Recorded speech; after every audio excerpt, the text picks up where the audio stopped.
پہاڑوں میں سب سے چھوٹا پہاڑ طور ہے، لیکن اللہ کے نزدیک قدر و منزلت میں سب سے بلند ہے۔ حیران نہ ہو، پریشان نہ ہو، نادانوں کی زبان سے بھی دانائی کی باتیں نکل ہی جاتی ہیں۔ مثل مشہور ہے ہونہار برپا کے چکنے چکنے پات۔ تو دوستو سنو کہ قصہ کہانیوں سے بھی دانشمندی کے نقطے مل جاتے ہیں۔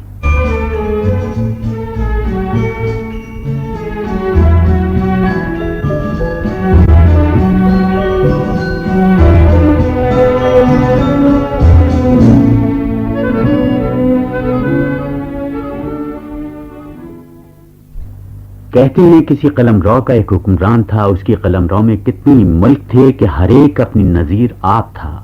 عزیزو، اس حاکم کو حاکم بالا نے صرف خوشحال حکومت سے ہی نہیں، اولاد کی دولت سے بھی مالا مال کیا تھا، اور وہ خود بھی دل کا بڑا غنی تھا۔ قدرت کی ستم ظریفی یہ تھی کہ ایک شہزادے کے علاوہ باقی تمام شہزادے دراز قد اور خوبصورت تھے، لیکن چھوٹا شہزادہ پستہ قد تھا اور محض قبول صورت تھا۔ دراز قد شہزادے پستہ قد بھائی سے کھینچے کھینچے سے رہتے، چھوٹا بھائی جتنا جتنا ان کے قریب آنا چاہتا، بڑے بھائی اس سے دور ہی رہنا پسند کرتے۔ ایک روز تمام شہزادے بادشاہ کی خدمت میں حاضر تھے اور محفل موسیقی اپنے شباب پر تھی۔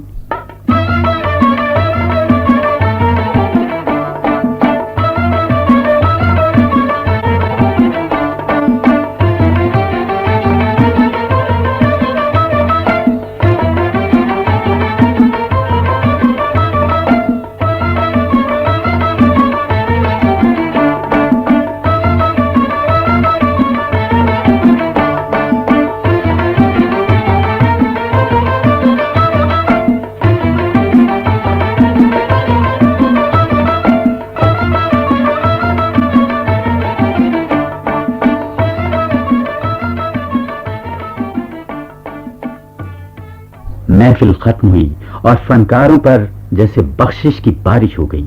حاضرین نے دل کھول کر اپنی اپنی حیثیت کے مطابق انعام و اکرام سے فنکاروں کو نوازا۔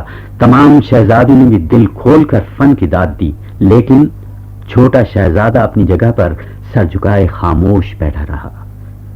بادشاہ نے ایک نظر شہزادے پر ڈالی، شہزادے کی نظریں بادشاہ سے ملی اور اس ننھے سے نظر شناس نے دانائی اور فراست سے یہ نقطہ سمجھ لیا اور پھر اپنی جگہ ادب سے کھڑے ہو کر دست بستہ خدمت عالی میں عرض کیا، جہاں پناہ اے والد بزرگوار، جان کی امان پاؤں تو کچھ عرض کرنے کی اجازت چاہتا ہوں۔ اجازت ہے۔ اے بزرگوار، چھوٹا منہ ہے اور بات بڑی، یہ ممکن ہے کہ پستہ قد عقل مند دراز قامت نادان سے بہتر ہو، عربی گھوڑا کمزور اور لاغر بھی ہو جائے تب بھی وہ طویلے کے موٹے گدھے سے بہتر ہوتا ہے۔ بادشاہ کو یہ لطیفہ سن کر ہنسی آ گئی۔ ارکان دولت نے بھی شہزادے کی بات کو پسند کیا، لیکن حاسد بھائی یہ سن کر غمگین ہو گئے۔ اس بات کو کچھ بہت زمانہ نہ گزرا تھا کہ ایک طاقتور غنیم نے بادشاہ کے ملک پر چڑھائی کر دی۔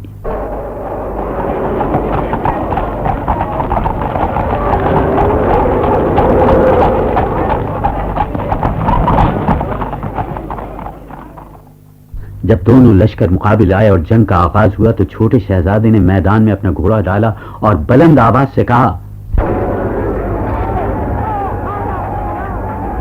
میں وہ بزدل نہیں جو جنگ کے دن پیٹ دکھائے، میں وہ دلیر ہوں کہ خاک خون میں غلطا تم میرا سر دیکھو گے۔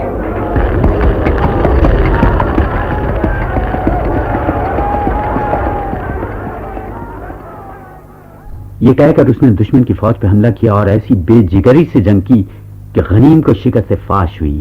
شہزادہ باپ کی خدمت میں فتح کا مشدہ لے کر حاضر ہوا اور کہا، جہاں پناہ شاید حضور نے میری شخصیت کو حقیر جانا تھا، کیونکہ حضور نے میرا کمال فن نہیں دیکھا تھا۔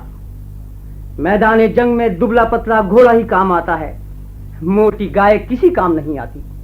باپ نے خوش ہو کر شہزادے کو خوب پیار کیا اور سینے سے لگایا اور اسی وقت اپنا ولیعہد مقرر کر دیا۔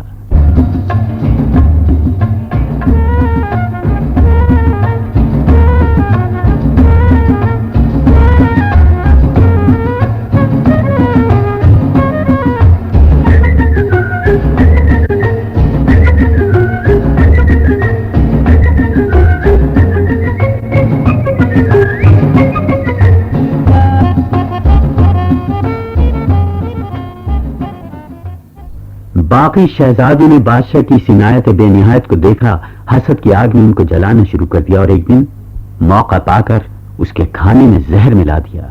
اس کی بہن نے یہ سازش دیکھ کر چھوٹے شہزادے کو مطلع کر دیا۔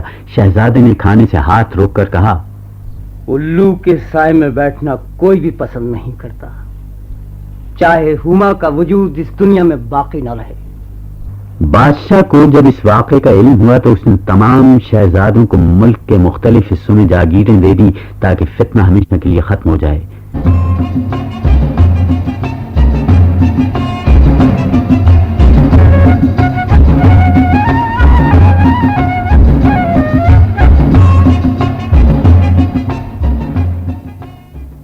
تو میرے عزیزو، شہزادے نے بالکل صحیح کہا۔ 10 فقیر ایک کمبل میں اکٹھے سو سکتے ہیں، لیکن 2 بادشاہ ایک ملک میں بغیر لڑے بھڑے نہیں رہ سکتے۔